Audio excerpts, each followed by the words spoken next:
Buen día. Bueno, vamos a terminar el capítulo de integración de Lebesgue que venimos estudiando en las últimas clases, aprendiendo un nuevo concepto de convergencia. Se llama convergencia en medida, que se suma a los otros dos conceptos de convergencia que ya teníamos, el de convergencia uniforme y el de convergencia puntual o convergencia para casi todo punto.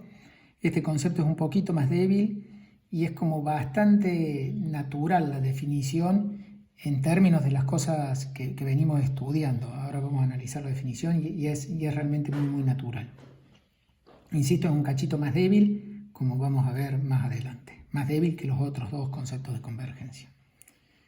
Entonces, dada una sucesión de funciones y una función f que va a ser el límite, decimos que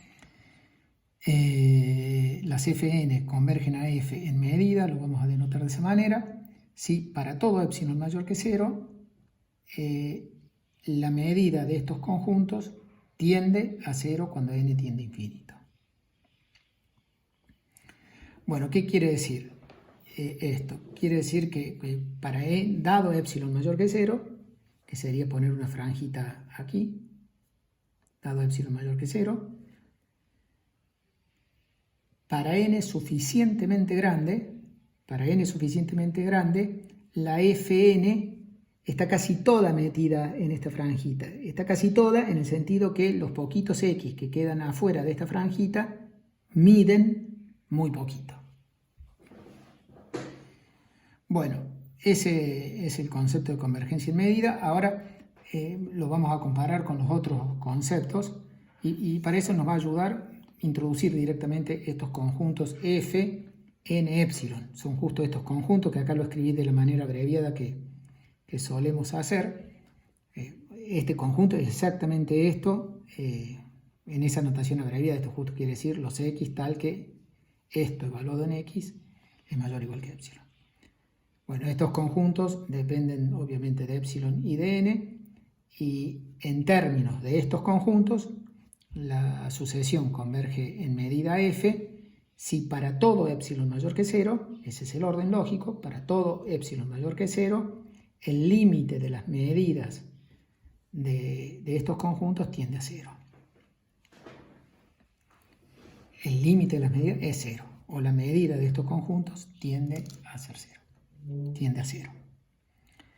Bueno, lo que vamos a hacer ahora para tratar de entender mejor este concepto de convergencia y medida, vamos a repasar la definición de convergencia uniforme y convergencia puntual en términos de estos fn.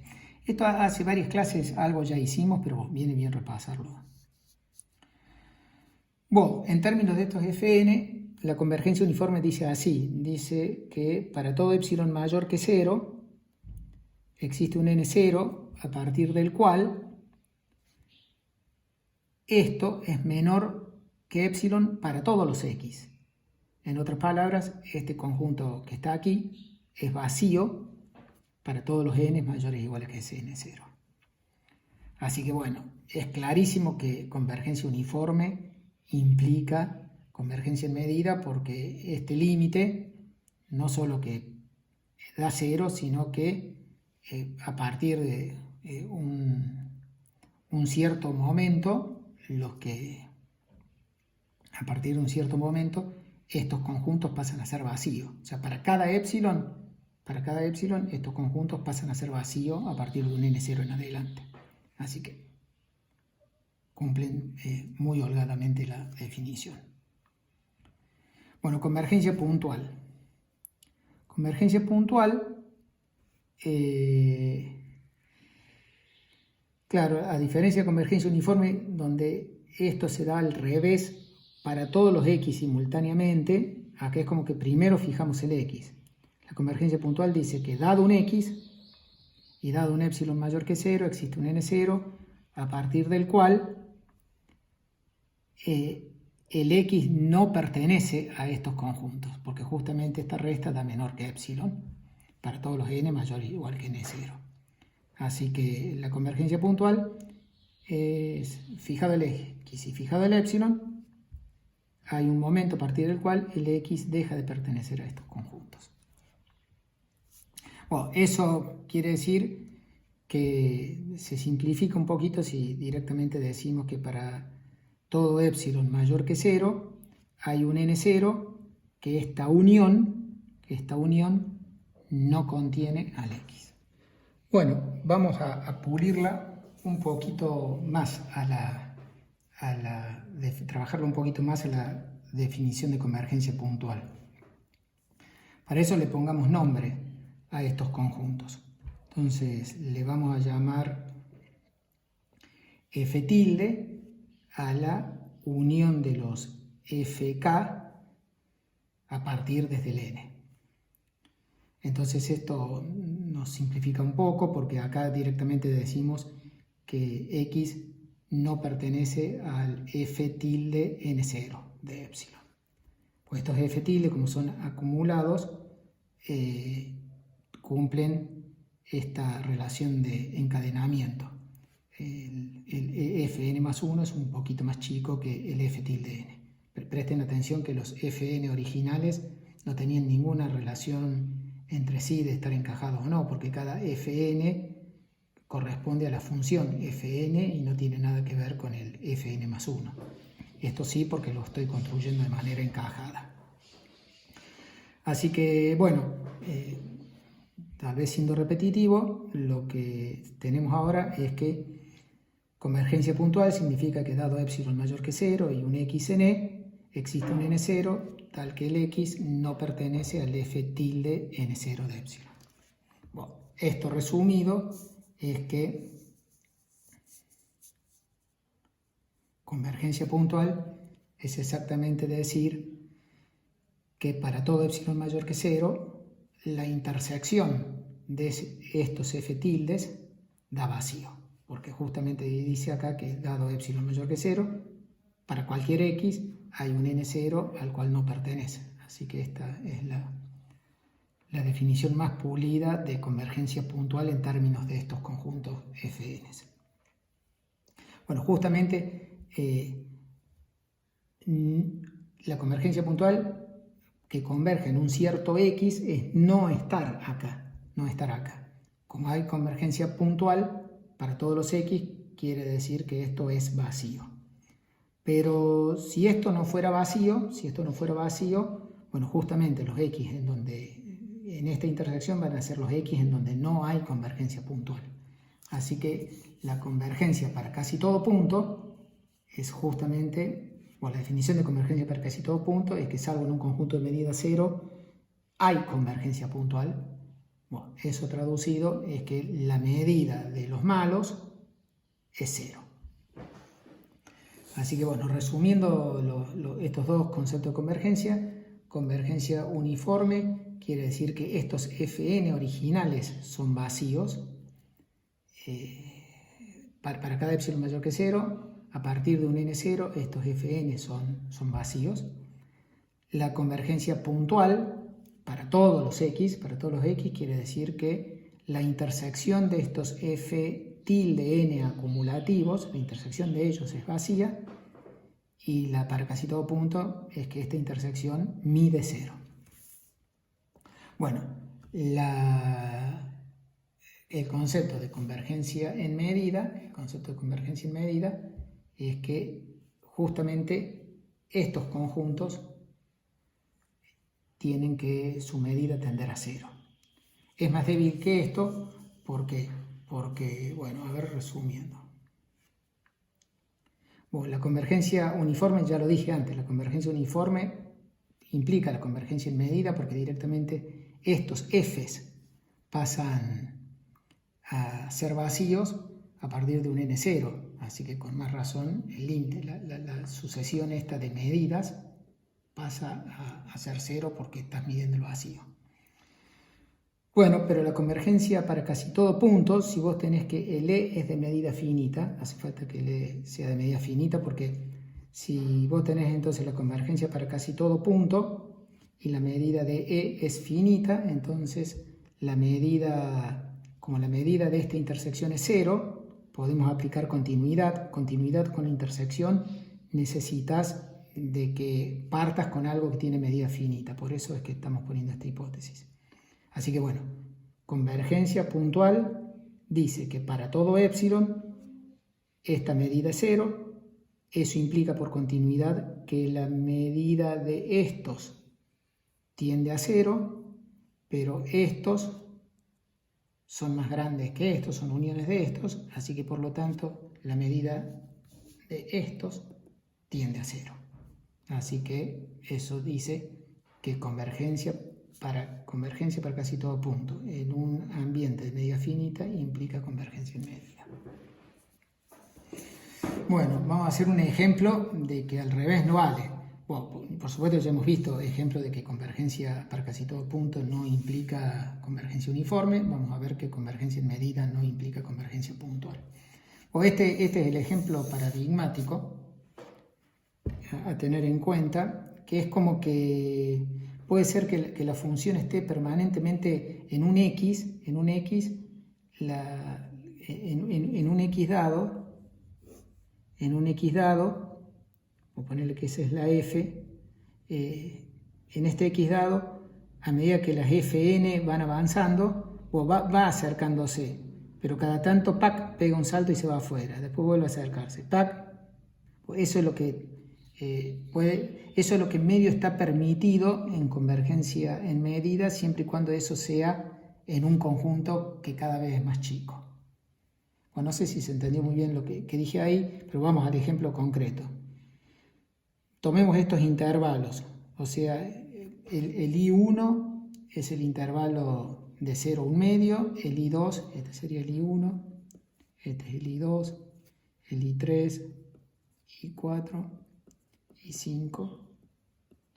¿Ven cómo voy haciendo? Acá partí el intervalo 0, 1, lo partí en 2. Y le llamo I1 y 2 a las dos mitades. Después lo partí en 3 y le llamo I3, I4 y 5 a los 3 tercios de intervalo. Luego parto en 4 y con esos 4 me voy a armar el I6, I7, I8 y 9. Bueno, hasta un cuarto, hasta un medio, hasta un 3/4 y un cuarto. Bueno, así están los enumero así.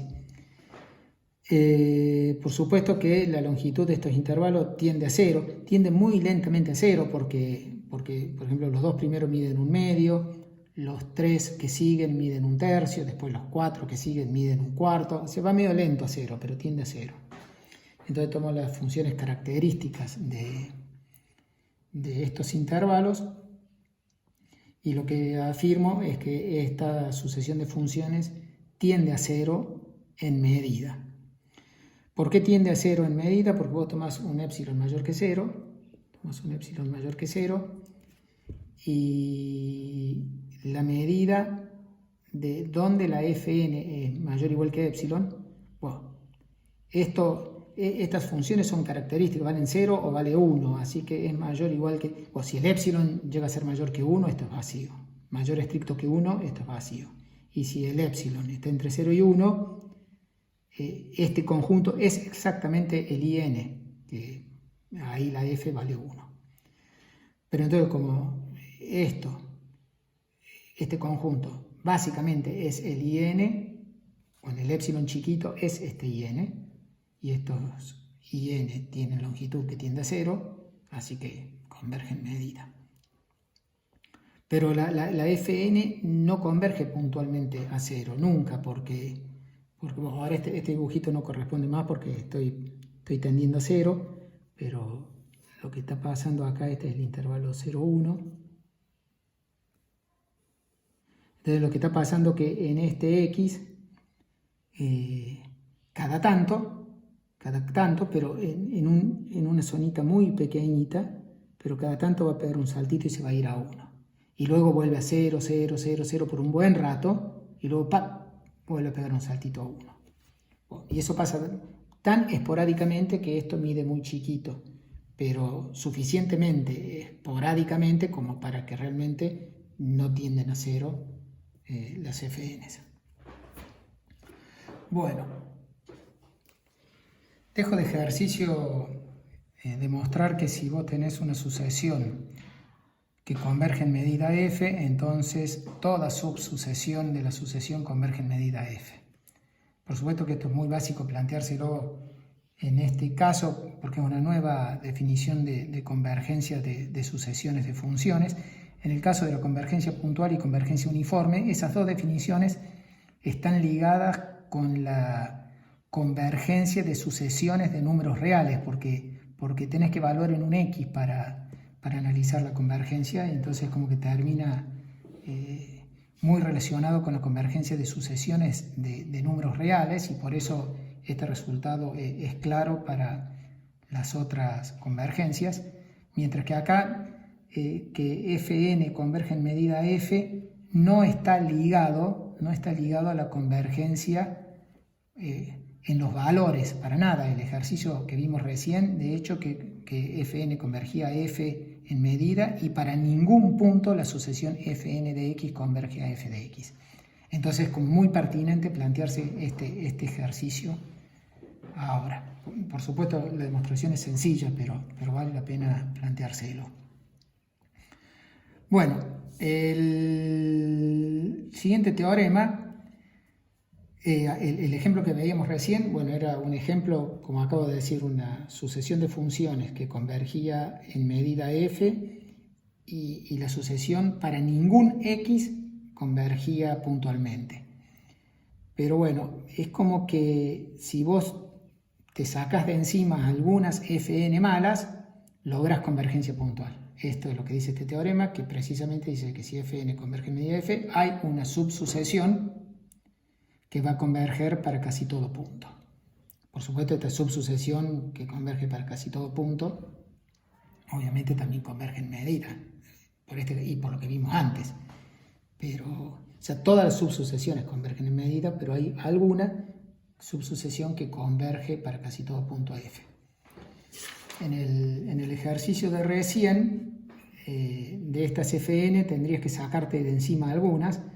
Por ejemplo, si te sacas de encima todas las Fn que corresponden a intervalos que no arranquen en el 0, por ejemplo, me quedo, o sea, la subsucesión es tomar la F1, luego tomar la F3, luego tomar la F6, o sea, me voy quedando con las Fs correspondientes a intervalos que arrancan en el 0. Bueno, entonces ahí vas a ver de que efectivamente esa subsucesión converge puntualmente a 0 en todos los puntos, salvo en el 0, porque en el 0 va a ser permanentemente 1. Así que esa sería la subsucesión de la que está hablando este teorema.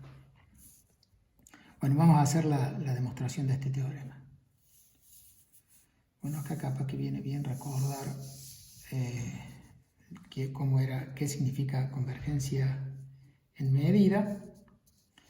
Convergencia en medida significa que para todo epsilon mayor que 0, la medida de estos conjuntos tiende a 0. Para cualquier epsilon, la medida de estos conjuntos tiende a 0. Bueno, muy bien, ¿qué hacemos?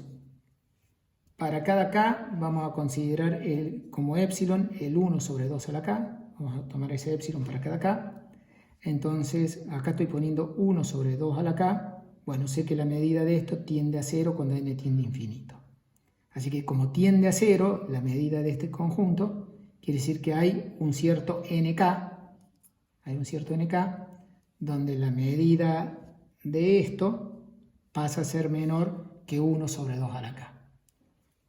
Uso el mismo, no haría falta usar exactamente lo mismo, pero bueno, es práctico. 1 sobre 2 a la k. Entonces, para cada k, sea nk, el n a partir del cual estos conjuntos Fn 1 sobre 2 a la k miden menor que 1 sobre 2 a la k. Bueno, que esto mida menor que la sucesión esta geométrica es para que la serie geométrica valga poquito cuando tomo la unión acumulativa. Entonces, bueno, ya lo hemos hecho este truco otras veces, así que si yo ahora tomo la unión acumulativa, bueno, acá esto pasa para todos los n iguales que el nk, en particular vale para el n igual al nk.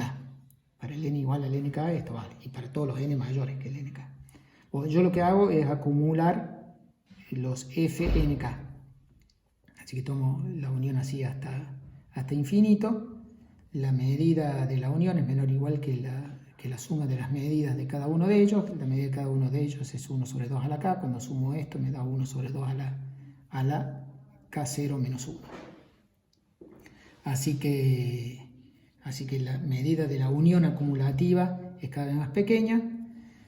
Además de ser cada vez más pequeña, esta unión acumulativa, por ser acumulativa, quedan encajados, así que ahora puedo tomar la intersección de todos ellos, y cuando tomo la intersección, como estoy intersectando cosas que están una dentro de otra, de medida cada vez más chica y finita, entonces por continuidad la medida de toda esta intersección es 0. Bueno, muy bien.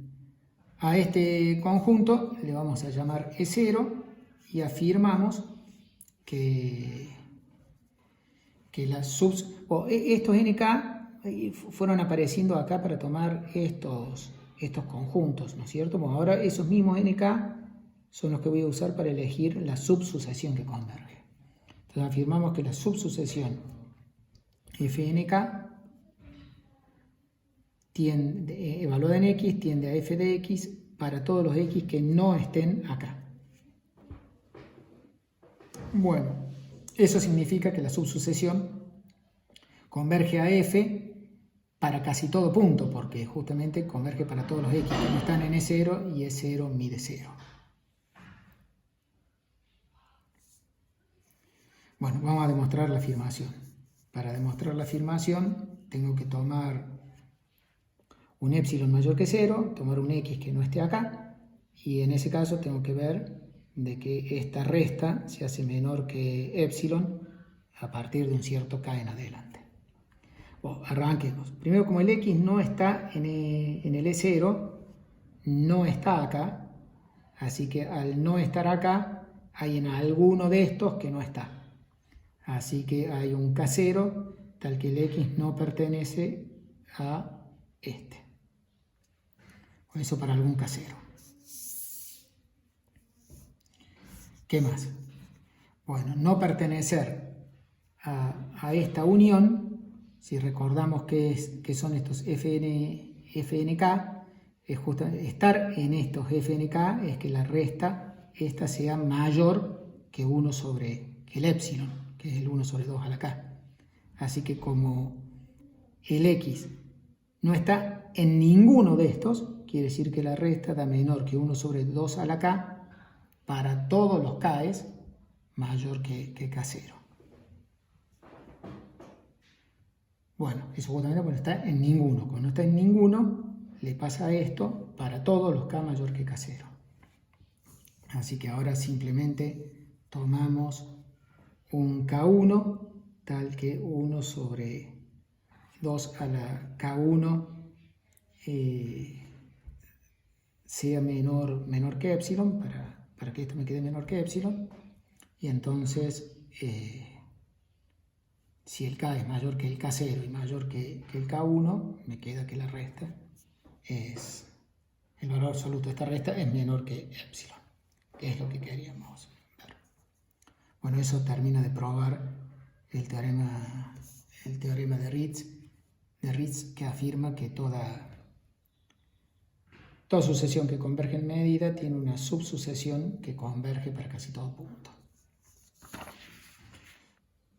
Combinando el teorema de Ritz con esta observación, uno puede demostrar los teoremas de convergencia que hemos probado, o el lema de Fatou, puede probarlos cambiando la hipótesis de convergencia para casi todo punto por convergencia en medida. O sea, uno puede debilitar un poquito la hipótesis y siguen siendo ciertos. ¿Por qué? Porque supongamos, a ver, acá traigo el teorema de la convergencia dominada. Con el teorema de convergencia dominada, bueno, afirma que bajo cierta hipótesis, si las fn convergen puntualmente a f, entonces este límite de las integrales da igual a la integral de f. Lo digo muy informalmente porque lo quiero dejar de ejercicio, pero básicamente, entonces voy a cambiar acá que deje de decir para casi todo punto y ahora que diga en medida. Bueno, entonces yo afirmo que esto sigue pasando. Si esto no pasara, quiere decir de que hay un épsilon tal y una subsucesión de estos objetos. Acá hay una subsucesión de estos objetos donde la resta entre esto y esto es mayor que épsilon permanentemente. Entonces, tomo esa subsucesión que se mantiene, de esa subsucesión de fn's, cuyas integrales se mantienen lejos de la integral de f. Así que ahí tengo una subsucesión. Con esa subsucesión, bueno, por este ejercicio, como la hipótesis es que estas convergen en medida, esa subsucesión también converge en medida.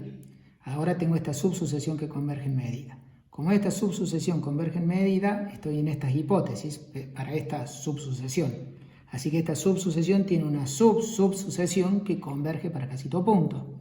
Así que ahora vuelvo acá, como converge para casi todo punto esa subsucesión, para esa subsucesión estas integrales tienden a f. Pero absurdo, porque la subsucesión original que yo había tomado se mantenía lejos de esta integral. Bueno, lo dije así muy conversado para terminarles de decir que lo que dije. Les dejo de ejercicio demostrar que el lema de Fatou, el teorema de convergencia monótona, el teorema de convergencia dominada valen si cambiamos la hipótesis de convergencia para casi todo punto por convergencia en medida. Bueno, y para terminar les dejo este último ejercicio de que esto medio cierra lo que dije al principio de la clase de hoy, que es un concepto muy natural el de convergencia en medida, porque tiene este resultado, que si vos tenés una sucesión de funciones integrables, siempre en estos teoremas nos hemos planteado al revés. Si tengo una sucesión de funciones que tiende a cero, entonces la integral de estas sucesiones tiende a cero. Todos estos hablan de eso, para el caso particular f igual a 0. O este es medio como una recíproca. ¿Qué pasa si yo sé que las integrales tienden a 0? Bueno, me tengo que poner con positivo, porque la integral puede ser 0 por compensación de positivo y negativo. Entonces, la pregunta fuerte, la buena pregunta es: ¿qué pasa si tengo una sucesión de funciones positivas cuyas integrales tienden a 0? ¿Qué puedo decir? ¿Puedo decir que las funciones tienden a 0 para casi todo punto? Bueno, no. Justamente lo que alcanza es que tienden a 0 en medida. Este ejercicio es bastante sencillo, usando la desigualdad de Chevalley, esa que teníamos de antes. Sale automáticamente, lo dejo de tarea.